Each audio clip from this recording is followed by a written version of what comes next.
Susahnya apa, Mas? Ya di awal-awal biasa lah Mas, itu klise aja itu. Semua peternak pasti merasakan lah ya. Mungkin kalau yang mati-mati awal nggak usah dihitung lah ya. Dari 30 ini dia bisa berkembang betelur maksudnya ya. Nanti betelur pun buraya bermasalah loh Mas. Netes mati gitu kan. Kan gini loh Mas, jenengan kan perusahaan nih ya. Perusahaan itu kan lebih luas pasti jangkauannya. Iya ini istilahnya apa? Masa depannya ini loh Mas. Untuk lobster ya?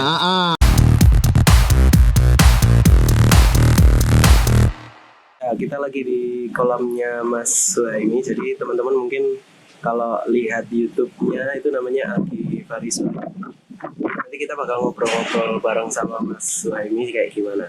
Prospeknya ngono. Prospek ke depan ada kita hold dulu untuk penjualan. Tapi teman-teman juga perlu tahu juga COVID ini kan nggak akan selama nih kan kayak gini. Dan nantinya tahun depannya lagi Insya Allah sudah mulai masuk new normal dan akan ada regulasi-regulasi baru. Itu KKP Kementerian Kelautan dan Perikanan itu sudah mempermudah sebenarnya untuk akses teman-teman yang mau ekspor dan lain sebagainya untuk produknya itu. Cuman memang dari sisi marketnya yang kayak Cina sama Korea Selatan mungkin memang sedang lagi masa seperti ini. Jadi ya tunggu dulu momen yang tepat untuk yang belajar.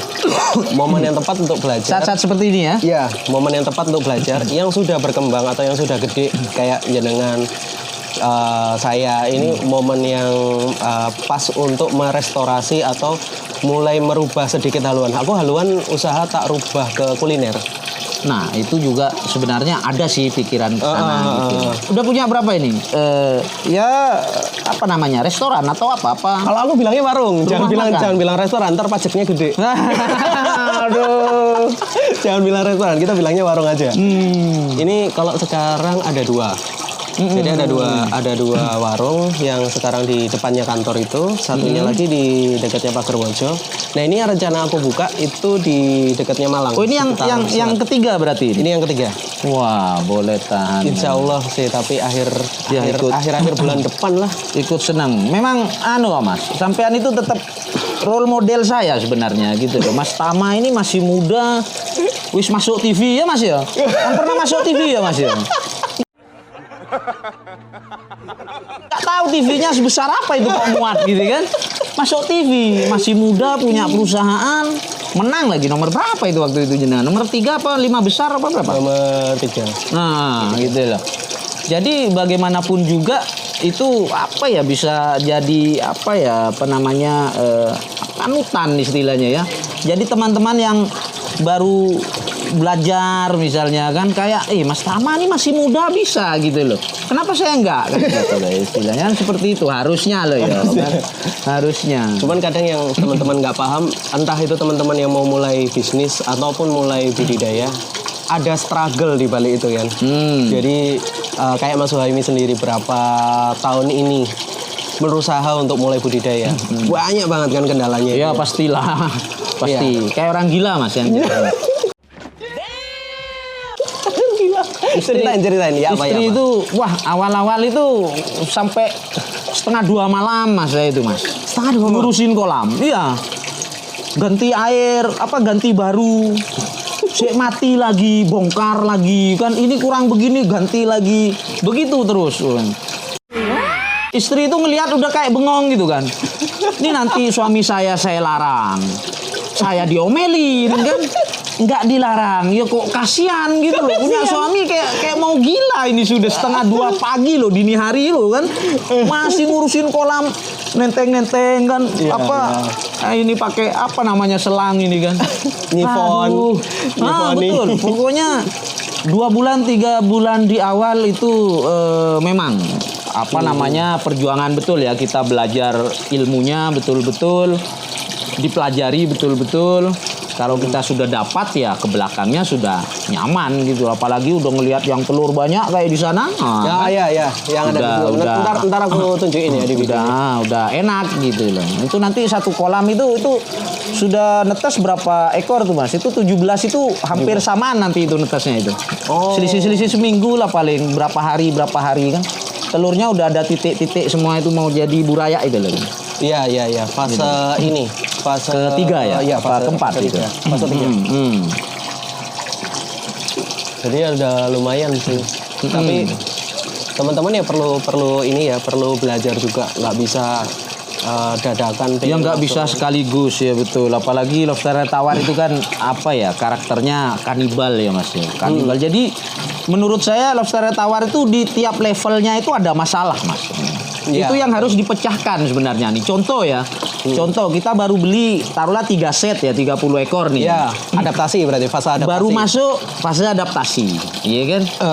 Sukses molting kah, gagal molting? Kan seperti itu kan, ya kan? Oke lah, taruhlah lolos, sukses molting. Nunggu berapa lama lagi nih bisa nelur nih, ya kan? Teman-teman baru sebulan sudah kok nggak komen-komen biasa grup media sosial itulah.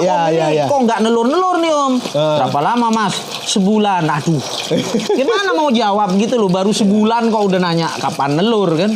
Nah itu betelur. Nanti sudah nelur pun bisa netes nggak itu telur? Betul. Ya kan? Jangan rontok lagi. Iya, kalau telurnya Hilang tidak lagi, dibuahi, kan? itu kan dia kan bakal Hilang, dirontok Mas. atau Rontok dimakan. atau dimakan, ya kan? Sukses netes pun jadi buraya, ya jadi buraya. Bisa hidup nggak sampai sekian inci kan seperti itu. Iya. Sama pun begitu sudah 2 inci, 3 inci, taruhlah kayak saya nih main bibit.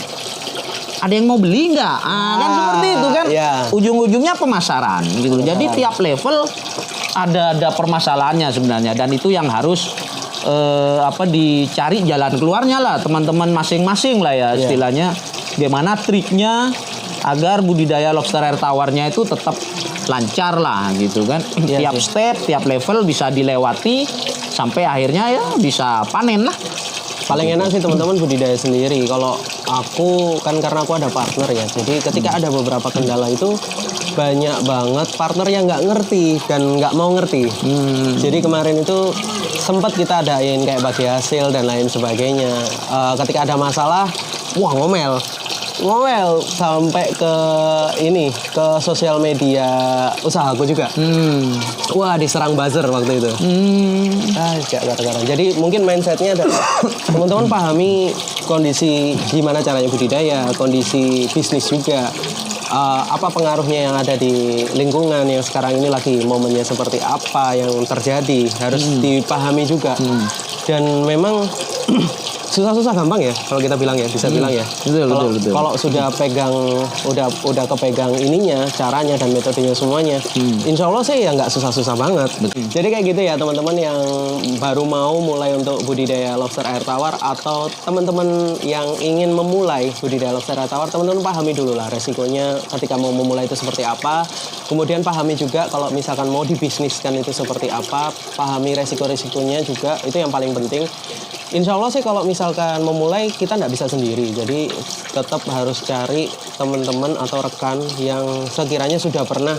Iya dong, mentor kasarannya cari mentor, memperbanyak kawan, sesama peternak loh maksudnya ya, memperbanyak link gitu kan. Nanti juga berfungsi deh kalau kita udah panen.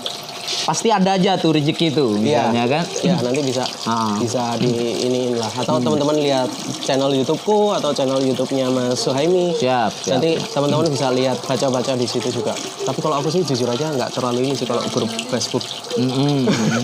Saya juga jarang-jarang. Kecuali nge-share video sih. Itu pun kalau nggak jenengan kasih tahu, nggak tahu kalau dihapusin sama adminnya kan. Aduh. Itu aku sampai dihapusin itu. Aduh. Padahal niatku sih cuma share video aja. Ya iyalah. Tapi sebagian grup ya enggak gitu. Ya, tertentu aja dia yang. Ada beberapa grup yang memang. Entahlah, padahal kita bahas lobster air tawar ya. Kecuali saya bahas ayam petelur, saya share di situ, hapus dong. Itu enggak ada relate-nya sama sekali gitu nyambung. Kan. Saya bahas lobster air tawar, ditonton teman-teman yo sedikit banyak ada sisi positifnya kan gitu. Betul. Dihapus. Ya, jadi gitu dulu teman-teman. Thank you buat yang nonton channel YouTubeku. Next nanti akan ada beberapa video edukasi mengenai budidaya lobster air tawar. Dan lewat video ini aku juga share juga kepada beberapa partnerku yang bergabung di budidaya lobster air tawar. Memang untuk penjualan bibit saat ini kita memang agak kesulitan untuk ekspor. Nah, di sini saya mencari beberapa peluang untuk tetap melanjutkan yang penjualan bibit itu, tapi aku akan fokus ke market lokal. Jadi seperti itu. Thank you banget yang buat nonton. See you next time. Bye.